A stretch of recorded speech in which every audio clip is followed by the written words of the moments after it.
ay rated SPG, striktong patnubay at gabay ng magulang.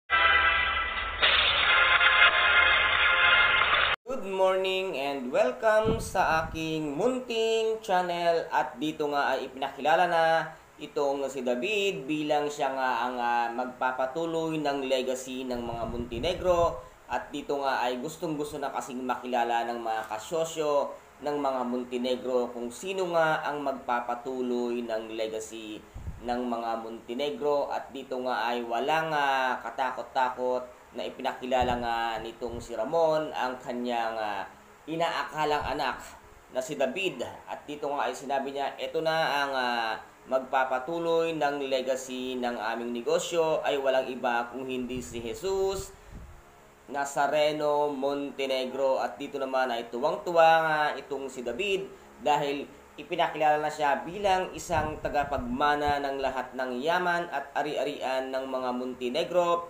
At wala silang kaalam-alam na papunta na rin pala ang mga pulis dahil nga sa kagagawa nitong si Edwin na wala siyang kaalam-alam na isa pala sa mga pulis ang kumukuha sa kanya ng mga ipinagbabawal na gamot, at natiktikan at nalaman na nga kung saan ginagawa ang kanilang mga ibinibentang pinagbabawal na gamot. At dito nga ay nagkaroon na ng matinding putukan, at dito nga ay gigil na gigil at galit na galit nga itong si Ramon nang makita niya itong pagmumukha nga ni Rigor, dahil si Rigor ang kumitil lang kanyang buhay dati, at buti na nga lamang ay nakaligtas itong si Ramon dahil sa ginawa ni Rigor sa kanya. Kaya nang makita niya ito ay gilagil at galit na galit siya sa pagmumukha nga nitong si Rigor. At sabi niya nga ay mabuti na lang at nakita kita, dito na nga siya nagsigaw at pinagbabaril niya ito. At dito naman ay nakita nga nitong si David ang ginagawa ni Ramon ay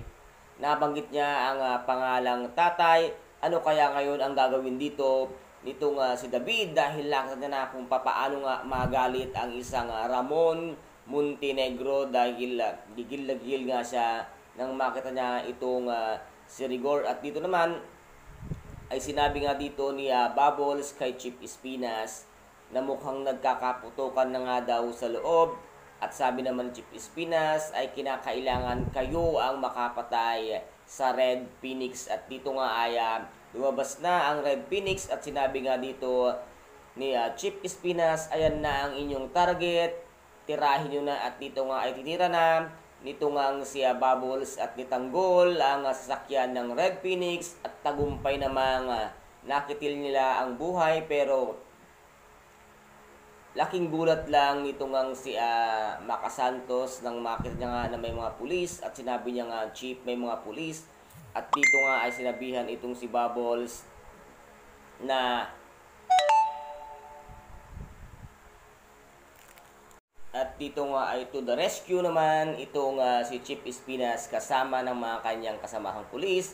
At dito nga ay pinagbabaril nila itong si Rigor kasama ng kanyang kumpare. At dito nga ay sinabi ni Chief Espinas na tanggol si Batna, at laking gulat nga ni Rigor dahil bakit tanggol ang tinawag nila, ay si tanggol nga ay nasa loob ng kulungan. Kaya ito na naman ay malaking palaisipan dito nga kay Rigor kung sino yung tanggol na tinawag nga ni Chief Espinas. Kaya ito po ang ating pakaabangan sa Lunes, ang tinaguriang pambansang teleserye FPJ ang Batang Quiapo. At kung nagustuhan po ninyo ang aking video for today, paki-subscribe na lamang po ng aking channel, paki-like and share para maging update kayo sa lahat ng gagawin kong video. Maraming salamat po, ingat, God bless, and bye-bye!